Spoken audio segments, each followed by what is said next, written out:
Good morning guys! Magluto tayo ng talong. Ito na yung mga lamas, sibuyas Mumbai, ahos, at saka ready na yung talong natin guys, gisa. So ready na natin ang ating kaha.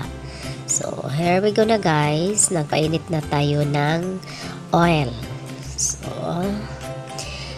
nilunod na natin ang ahos at saka Bombay.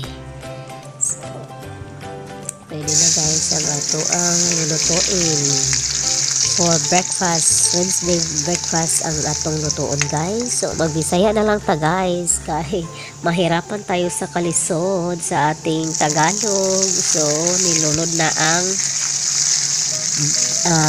talong. So, favorite ito sa aking nag-iisang anak guys, ang talong.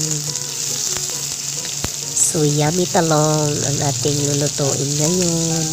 Sabi ko mag-Bisaya na lang pero gatagalog pa rin, ha ha ha. Ilang minuto na lang guys, maluluto na ang ating ginisang talong guys.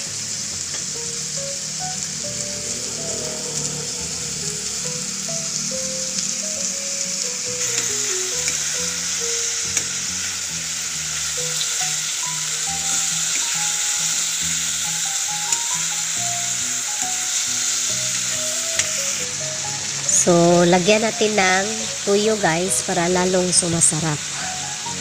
So, maya-maya guys, lalagyan naman natin ng oyster sauce para lalong sumasarap. So, yan, nilagyan na ng oyster sauce.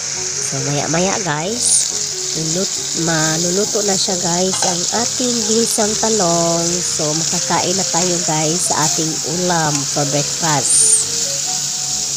Once with breakfast guys ang ating niluluto. So there we go guys, luto na siya guys at i-ready na natin ang ating rice para kakain na tayo sa breakfast. Thank you for watching.